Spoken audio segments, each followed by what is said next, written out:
Hello दोस्तों। तो आप लोग कैसे हैं? आशा करता हूँ आप लोग ठीक ही होंगे। तो आज हम लोग करने वाले हैं फिर से सामान्य जीके जीएस का प्रश्न, जिसमें से 40 एमसीक्यू टाइप का क्वेश्चन करेंगे, जो आपके एग्जाम के लिए बहुत उपयोगी रहेगा। और ये सीरीज आपका होगा झारखंड एक्साइज कांस्टेबल, जो उत्पाद सिपाही का है। ठीक है, तो इसके लिए बहुत इंपॉर्टेंट प्रैक्टिस है। आज का प्रैक्टिस करने वाले 12, जिससे मैंने 10-11 कंप्लीट करवा दिया हूँ। तो जो नहीं देखे उसको देख लीजिएगा। और यही प्रैक्टिस इसी बेस पे आपको क्वेश्चन मिलेगी। बस ये टॉपिक को आप कवर करते जाएगा, जो टॉपिक इसमें बताते जाते हैं उस टॉपिक को आप कवर, उसी टाइप से क्वेश्चन आपको मिलेगी। ठीक है, तो चलिए स्टार्ट करते हैं आज का पहला प्रश्न के साथ। पहला प्रश्न है, स्वाधीनता आंदोलन के पूर्व स्वराज के लक्ष्य की घोषणा किस वर्ष किया गया था? तो आपको बताना स्वराज के लक्ष्य की घोषणा कब किया गया था, ये पूछा गया है। पहला 1919 ईस्वी में, 1929, 1935 और 1947। आप लोग बनाने की कोशिश कीजिए। चलिए, सही आंसर होगा 1929। ऑप्शन नंबर बी इसका सही जवाब होगा। 1929 में घोषणा किया गया था।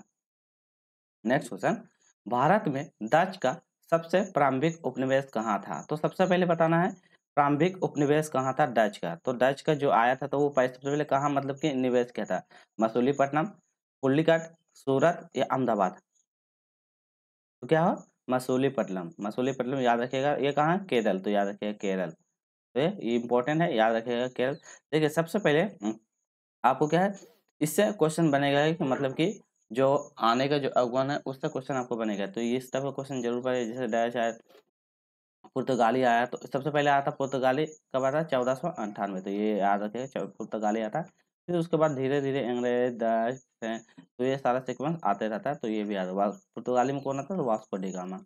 तो वास्को डी गामा, तो याद रखिएगा। ठीक है, तो इस टाइप से क्वेश्चन बनेगा ही। तो इसको इस टॉपिक से जरूर कवर कर लीजिएगा। अगला है, प्रथम आंग्ल मराठा युद्ध कौन सी संधि द्वारा समाप्त हुआ था? सूरत का संधि हुआ था, सालबाई का संधि हुआ था, वसीन का संधि हुआ था या पुरंद का संधि हुआ था? तो कौन सी संधि? तो सालबाई के संधि के माध्यम से क्या, प्रथम आंग्लो मराठा का युद्ध का संधि समाप्त हुआ था। प्रथम आंग्लो मराठा। ठीक है, तो याद रखिएगा। अगला है, शिवाजी ने कितनी बार सूरत को लूटा? तो सूरत को कितनी बार शिवाजी ने? बार बार, एक बार, 3 बार या 2 बार? बताइए। तो कितना बार शिवाजी ने सूरत को? 2 बार लूटा। तो सही आंसर ऑप्शन नंबर डी, 2 बार सूरत को लूटा था। अगला क्वेश्चन करते हैं हम लोग, क्वेश्चन नंबर 5। निम्नलिखित में से किसे लड़ाकू पेशवा कहा जाता है? बताइए, लड़ाकू पेशवा कौन, किसे का इस नाम से उपाधि है? तो इस नाम से किसे जाना था? बाजीराव प्रथम को, बाजीराव द्वितीय को, बाला बाजीराव को और बालाजी विश्वनाथ को? बताइए। तो बाजीराव प्रथम जो थे, बाजीराव प्रथम, इसी को क्या लड़ाकू पेशवा के नाम से, पेशवा के नाम से भी जाना जाता है। नेक्स्ट क्वेश्चन करेंगे, 1739 के करनाल के युद्ध में कौन नादिर शाह? तो याद रखिएगा, नादिर शाह और किसके बीच लड़ेगा? तो नादिर शाह और खाली जगह है, तो किसके बीच? अकबर के साथ, औरंगजेब के साथ, मोहम्मद शाह के साथ या बहादुर शाह जफर के साथ? बताइए। तो करनाल का युद्ध कब हुआ था? 1739। डेट याद रखिएगा। तो किसके साथ लड़ा गया था? नादिर शाह और कौन थे? तो नादिर शाह और मोहम्मद शाह। तो सही answer option number C, Nadir Shah और मोहम्मद शाह थे। नेक्स्ट करेंगे, संविधान सभा के प्रथम अध्यक्ष कौन थे? राजेंद्र प्रसाद, भीमराव अम्बेडकर, सच्चिदानंद सिन्हा और पंडित जवाहरलाल नेहरू? तो कौन थे? सच्चिदानंद सिन्हा। तो ऑप्शन नंबर सी हो जाएगा। सच्चिदानंद सिन्हा जो थे संविधान सभा के क्या था, प्रथम अध्यक्ष। अस्थाई बोलेगा तो राजेंद्र प्रसाद, तो ये हो जाएगा अस्थाई। ठीक है, तो याद रखेगा अस्थाई। तो याद रखेगा आप लोग। भीमराव का अम्बेडकर के बारे में जानवे कहते हैं, इसको संविधान का आत्मा कहते हैं। तो याद रखेगा, संविधान का आत्मा, संविधान की आत्मा। तो संविधान की आत्मा आर्टिकल 32 के अनुसार। ठीक है, तो आर्टिकल 32 के अनुसार संविधान का आत्मा का नाम सभी भीमराव अम्बेडकर को जाना जाता है। भीमराव अम्बेडकर ऐसा था जिन्होंने क्या, जो गोल में सम्मेलन हुआ था, 3 गोल में से हुआ था, तीनों में भी सम्मिलित हुआ था भीमराव अम्बेडकर। नेक्स्ट क्वेश्चन करते हैं, गारो और खासी जयंती पहाड़िया निम्नलिखित में से किसका भाग है? देखिए, इससे पहाड़िया से इस टाइप का क्वेश्चन बनेगा, तो ये इंपॉर्टेंट है, नोट कर लीजिएगा। तो गारो और खासी जयंती पहाड़िया किसका भाग है? हिमालय का, दक्कन का पठार, शिवालिक का या उत्तरी मैदान का? तो गारो और खासी किसका है? तो ये दक्कन का पठार। तो ये आंसर दक्कन का पठार हो जाएगा इसका सही जवाब। अगला क्वेश्चन करेंगे, भारत में किस राज्य में द्विसदनीय व्यवस्था नहीं है? तो बताया द्विसदन व्यवस्था नहीं है। बिहार में, पंजाब में, उत्तर प्रदेश में, जम्मू कश्मीर में? चलिए, तो हम लोग सही आंसर बोलते हैं पंजाब में। तो इसका सही आंसर हो जाएगा पंजाब में। तो द्विशासन व्यवस्था यहाँ पे नहीं है। नेक्स्ट क्वेश्चन करेंगे, नीलगिरी और अन्नामलाई पहाड़ी के बीच स्थित दर्रा, तो बताना है इस दोनों के बीच जो दर्रा है उसको कौन नाम से जाना जाता है, ठाल घाट, घोर घाट, पाल घाट या गोरना घाट, तो किस नाम से जानते हैं हम लोग? बहुत इंपॉर्टेंट क्वेश्चन है, इसको तो इस टाइप का मान लीजिए, ये क्वेश्चन दर्रा से एक क्वेश्चन फिक्स है, आएगा ही आएगा। तो उसे पाल घाट के नाम से जानते हैं, तो ऑप्शन नंबर सी पाल घाट के नाम से जानते हैं, तो याद रखिएगा पाल घाट नाम से। ये थाल घाट और भोर घाट भी बहुत इंपॉर्टेंट है, इसको जरूर पढ़ के जाइएगा, एग्जाम में बनेगा क्वेश्चन। अगला है, दक्षिण भारत का सर्वोच्च शिखर निम्नलिखित में से कौन सा है, बताइए दक्षिण भारत का सर्वोच्च शिखर, तोदा बेट्टा, महेंद्रगिरी, अन्नामुलाई, महालेश्वरा, बताइए आप लोग क्या होगा सही जवाब? तो क्या हो जाएगा, अन्नामुलाई, तो इसका सही हो जाएगा ऑप्शन नंबर कहाँ पे सी, अन्नामुलाई जो होता है दक्षिण भारत का सर्वोच्च शिखर के नाम से अन्नामुलाई है, तो याद रखिएगा आप लोग। अगला है, महाबलेश्वर निम्नलिखित में से कौन सा राज्य में स्थित है, तो महाबलेश्वर मंदिर कौन सा राज्य में स्थित है, महाराष्ट्र, केरल, गुजरात या कर्नाटका? तो महाबलेश्वर का महाराष्ट्र, महाबलेश्वर मोह से महाराष्ट्र, याद रखिएगा इंपॉर्टेंट है। मंदिर से क्वेश्चन बनेगा, आपको बता दे रहे हैं, भारत में प्राचीनतम पर्वत क्रम कौन सा है, तो सबसे प्राचीनतम पर्वत क्रम हिमालय, अरावली, विंध्याचल या सतपुरा? तो सबसे प्राचीनतम, प्राचीनतम मतलब नया, बताइए तो कौन सा, अरावली, तो याद रखिएगा अरावली की जो पहाड़ है सबसे प्राचीनतम है। अगला क्वेश्चन कहते हैं, लिंगराज मंदिर कहाँ स्थित है, मदुरई में, भुवनेश्वर में, त्रिवेंद्रम में, उज्जैन में? तो लिंगराज मंदिर कहाँ, तो यह भुवनेश्वर, तो ऑप्शन नंबर सी भुवनेश्वर में स्थित है, तो याद रखिएगा आप लोग। नेक्स्ट क्वेश्चन करेंगे, the making of the Mahatma film के निर्देशक कौन है, बताइए रिचर्ड एडवर्ड, उत्पल दत्ता, श्याम बनेला और मेघनाल सेन, तो बताइए ये the making of Mahatma Gandhi के निर्देशक कौन थे? तो श्याम बेनेगल, तो इसका सही आंसर ऑप्शन नंबर से श्याम बेनेगल हो जाएगा। नेक्स्ट क्वेश्चन करेंगे हम लोग, विलोपन के कगार पर सर्वाधिक संकट उत्पन्न एशिया शीर्ष पर पक्ष परभक्षी है, तो क्या हो जाएगा, संकटपूर्ण एशिया शीर्ष पर परभक्षी है, काला भालू, साइबेरियन बाघ, एशियाई से या ढोल, बताइए तो क्या हो जाएगा, ढोल, ऑप्शन नंबर डी हो जाएगा ढोल, तो विलोपन पे का संकट कौन सा एशिया में, यही हो जाएगा ऑप्शन नंबर डी ढोल। चलिए नेक्स्ट क्वेश्चन है, करगम कहाँ का लोक नृत्य है, आंध्र प्रदेश, कर्नाटक, तमिलनाडु या केरल? तो कहाँ का लोक नृत्य पूछा है, तो करगम कहाँ का है, ये तमिलनाडु का, तो ऑप्शन नंबर कहाँ है, Tamil Nadu, option number C Tamil Nadu का लोक नृत्य है। अगला क्वेश्चन करेंगे, कार्बन क्रेडिट की परिकल्पना कहाँ से उद्भव हुई, तो कार्बन क्रेडिट की परिकल्पना कहाँ से उद्भव हुई है, अर्थ समिट, रियो डी जेनेरो से, क्योटो प्रोटोकॉल से, मॉन्ट्रियल प्रोटोकॉल से, उपग्रह समिट से, ये कहाँ से आए थे वो ये बताना है। तो यहाँ क्योटो प्रोटोकॉल, तो ऑप्शन नंबर बी हो जाएगा क्योटो प्रोटोकॉल। अगला क्वेश्चन कहते हैं, भारतीय उच्च अध्ययन संस्था कहाँ स्थित है, तो उच्च अध्ययन संस्था शिमला में, मुंबई में, नई दिल्ली में, जयपुर में? तो कहाँ पे है, ये शिमला, तो ऑप्शन नंबर ए हो जाएगा शिमला में स्थित है, तो याद रखिएगा। अगला क्वेश्चन है, 1975 के स्वर्ण पदक विजेता विश्व कप कप हॉकी के भारतीय राष्ट्रीय टीम का कप्तान कौन है, तो विजेता विश्व कप हॉकी के भारतीय टीम का कप्तान कौन है, अमन सिंह, रूपा सिंह, अजीत पाल सिंह, संदीप सिंह? तो कौन है, अजीत पाल सिंह, तो ऑप्शन नंबर सी हो जाएगा अभिजीत पाल सिंह हो जाएगा, इसका सही जवाब हो जाएगा। अगला क्वेश्चन है, वाकांश यूनाइटेड नेशनल की उत्पत्ति के साथ निम्न में से किसका नाम जुड़ा हुआ था, बताइए तो ये किसका नाम जुड़ा था, Charles de Gaulle, Pandit Jawaharlal Nehru, Franklin Roosevelt और वुडरो विल्सन? तो किसका नाम जुड़ा हुआ ये पूछा गया है, तो फ्रैंकलिन रूजवेल्ट, तो सही आंसर फ्रैंकलिन रूजवेल्ट का नाम जुड़ा हुआ है, तो याद रखिएगा इंपॉर्टेंट क्वेश्चन है। नेक्स्ट क्वेश्चन करेंगे, भारतीय प्रथम भारतीय नोबेल पुरस्कार विजेता, बताइए नोबेल पुरस्कार विजेता भारत का कौन थे पहले, सीवी रमन, रविन्द्रनाथ टैगोर, हरगोविंद खुराना या प्रोफेसर अमर्त्य सेन, बताइए। तो भारतीय में सबसे पहले रविन्द्रनाथ टैगोर, किसके लिए मिला था, गीतांजलि, तो याद रखिएगा गीतांजलि, तो गीतांजलि के लिए, गीतांजलि नामक पुस्तक के लिए मिला था रविन्द्रनाथ टैगोर को। अगला क्वेश्चन है, यूएसए का राष्ट्रीय खेल बताना है, वहां का राष्ट्रीय खेल वाटर पोलो, रग्बी, पोलो या बेसबॉल? तो कौन सा, बेसबॉल, तो सही आंसर ऑप्शन नंबर डी हो जाएगा बेसबॉल। नेक्स्ट क्वेश्चन करेंगे हम लोग, बेरोजगारी या मुद्रास्फीति के संयुक्त घटक कहलाती है, मुद्रा संकोचन, स्टैगफ्लेशन, विस्फीति या इन्फ्लेशन? क्या हो जाएगा इसका सही आंसर, तो बेरोजगारी और मुद्रास्फीति का क्या कहता है, स्टैगफ्लेशन। तो स्टैगफ्लेशन तो क्या है, स्टैगफ्लेशन कहलाता है मुद्रास्फीति और इसका घटक का। नेक्स्ट, पुस्तक the people's president the people's president APJ Abdul Kalam द्वारा लेखक कौन है? केसी पंत, एस खान, तरुण विजय या सुमित्रा महाजन? कौन है लेखक? एस खान। तो इसका लेखक कौन है जो लिखा था पुस्तक the people president doctor APJ Abdul Kalam के बारे में? तो एस खान। पुस्तक से क्वेश्चन आएगा राइटर और लेखक से, तो जरूर पढ़ा लीजिए। भारत में प्रचंड बेरोजगारी पाई जाती है, इकोनॉमिक्स से क्वेश्चन है।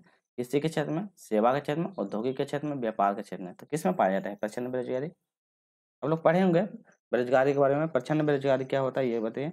तो कहाँ, कृषि के क्षेत्र में। तो क्या होगा, कृषि। प्रचंड बेरोजगारी देखिए क्या होता है ना, कि एक खेत है, तो एक खेत में मान लीजिए यहाँ पे 4 लोग हैं, 4 लोग से एक खेत का पूरा काम, यदि रोपाई का काम है तो रोपाई का काम यहाँ पूरा हो जाएगा। परंतु इसी खेत में क्या हम 4 की जगह 6 लोग वर्कर काम कर रहे थे, तो ये 6 लोग का जो इसका 2 लोग का ना जो है ना 2 लोग का कोई काम नहीं है, तो अभी इसी के अंदर इंक्लूड है। क्या कहता है, इसी के अंदर इंक्लूड है। जो फालतू में वेस्ट हो, इसको लगाना न लगाने से भी कोई फायदा नहीं। तो यही जो 2 आदमी है ये इसको प्रचंड बेरोजगारी कहते हैं, और यह कौन सा कृषि के क्षेत्र में पाया जाता है। अगला है, महात्मा गांधी राष्ट्रीय ग्रामीण रोजगार गारंटी अधिनियम ग्रामीण क्षेत्र में एक वर्ष में रोजगार सुनिश्चित करता है। तो कितने दिन के लिए सुनिश्चित करता है ये पूछा गया। 365 दिन के लिए, 150 दिन के लिए, 100 दिन के लिए या 200 दिन के लिए? तो बताइए महात्मा गांधी रोजगार अधिनियम के अंतर्गत कितने दिन के रोजगार देने का वादा करता है? तो 100 दिन का देने का वादा करता है। 1 साल में 100 दिन काम देने का वादा करता है। नेक्स्ट करेंगे, संविधान के किस अनुच्छेद में भारतीय नागरिक के मूल कर्तव्य शामिल है? तो बताइए भारतीय नागरिक के मूल कर्तव्य किसमें है? यदि आप संविधान से क्वेश्चन नहीं पढ़े हैं, तो संविधान से क्वेश्चन डिटेल वीडियो नहीं पढ़े, तो पोर्टेबल नाम का प्लेलिस्ट बनाया, तो उसको जाकर आराम से 10 से 15 मिनट का वीडियो है, उसको कर लीजिएगा। इससे आराम से 2 से 3 क्वेश्चन आप एग्जाम में आराम से कवर कर लीजिएगा। अनुच्छेद 51 50 के, अनुच्छेद 51 का खो, अनुच्छेद 50 का खो, अनुच्छेद 51 का खो, बताइए तो क्या होगा सही आंसर? इसका सही अनुच्छेद 51 का ए, तो मतलब को, तो 51 का ए या को बोले, इसी के अंतर्गत मूल कर्तव्य को जोड़ा गया है। अगला है, 42वें संविधान संशोधन के 10 आचार क्या है, 10 आचार आदेशों को किस नाम से जानते हैं? बताइए किस नाम से जानते हैं हम लोग? मौलिक अधिकार, मौलिक कर्तव्य, पंचायत राज सिद्धांत या राज्य के नीति निर्देश सिद्धांत? किस नाम से हम लोग जानते हैं ये पूछा गया। तो मौलिक कर्तव्य के नाम से जानते हैं, तो कौन सा, मौलिक कर्तव्य के नाम से भी जानते हैं। अगला है, निम्नलिखित में से कौन सा राज्य के नीति निर्देश होता है? देखिए पॉलिटी से ये क्वेश्चन फिक्स है, इससे क्वेश्चन जरूर, इसे 10 से 15 वाला वीडियो जरूर देख लीजिएगा। इस टाइप का क्वेश्चन सारा बन जाएगा आपका। समान नागरिक संहिता, प्रेस की स्वतंत्रता, धर्म की स्वतंत्रता, विधि के समक्ष समानता। बताइए नीति निर्देश तत्व किसके अंतर्गत में आएगा? तो नीति निर्देश तत्व किसके अंतर्गत, समानता मतलब समान नागरिक संहिता। तो कहाँ पे, समान नागरिक संहिता ये नीति निर्देश तत्व के अंतर्गत में है। तो ठीक है, प्रेस की स्वतंत्रता ना 19 का ए में दिया गया, प्रेस की स्वतंत्रता मतलब कि बोलने के आजादी, छापने के आजादी, ये प्रेस की स्वतंत्रता का। धर्म की स्वतंत्रता आर्टिकल 25, ठीक है, 25 से 28 के बीच में जो है ये धार्मिक स्वतंत्रता के बारे में जिक्र किया है, आर्टिकल के बारे में। विधि के समक्ष समानता का अधिकार 14 से लेकर 18 के बीच में समानता का अधिकार दिया गया है, जिसमें समानता के बारे में छुआछूत, ये सब भेदभाव, सारा चीज के बारे में इसमें वर्णन किया है। तो जरूर इस को डिटेल वाला पढ़ लीजिएगा, हम बता दिए हैं। चलिए अगला है, ब्रिटिश भारत के किस प्रांत में राजस्व एकत्रित करने और रैयतवाड़ी प्रणाली लागू किया गया था? रैयतवाड़ी प्रणाली लागू किया गया था उत्तर भारत में, पश्चिम भारत में, दक्षिण भारत में, पूर्वी भारत में। ये देखिए भारत का मैप है, ये ईस्ट वेस्ट नॉर्थ साउथ, पूरा पश्चिम उत्तर दक्षिण। अब बताइए तो कौन सा भाग में? तो ये दक्षिण वाला, तो पूरा पश्चिम उत्तर दक्षिण, तो दक्षिण वाला भारत में ये क्या हो रहा है, रैयत वाली परिरचना, तो दक्षिण भारत। तो सही आंसर ऑप्शन नंबर सी हो जाएगा, दक्षिण भारत। अगला क्वेश्चन करेंगे, किसकी विफलता के बाद स्वराज पार्टी बनाई गई? स्वराज पार्टी क्यों बनाए गए थे? असहयोग आंदोलन के बाद, सविनय भारत छोड़ो आंदोलन, ये चंपारण। तो किसकी मतलब असफलता होने के कारण स्वराज पार्टी का गठन किया गया था? कौन सा? असहयोग आंदोलन। असहयोग आंदोलन मतलब ये होने के बाद स्वराज पार्टी का गठन किया गया था। तो स्वराज पार्टी का गठन कब किया था? 1923 में। तो याद रखिए 1923 में किसके द्वारा किया गया था? मोतीलाल मोतीलाल नेहरू। कौन सा? मोतीलाल नेहरू के द्वारा स्वराज पार्टी का गठन किया गया। मोतीलाल नेहरू के द्वारा स्वराज पार्टी का गठन किया गया था।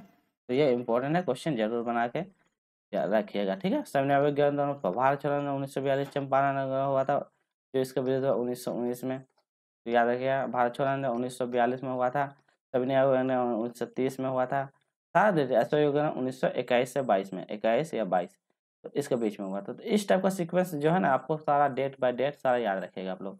एक टॉपिक लाएंगे जिसमें महात्मा गांधी द्वारा जितने भी आंदोलन हुआ वो करवा देंगे, ताकि एग्जाम में आप आराम से उसको कवर कर लीजिएगा।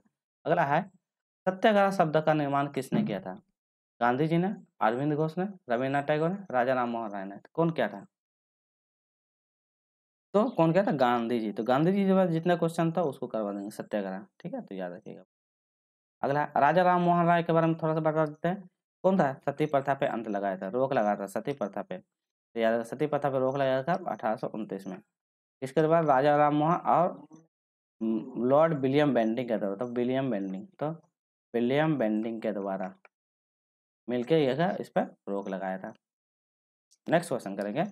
इसमें बोलता है नौजवान भारत सभा किसने स्थापित किया था? ये इंपॉर्टेंट।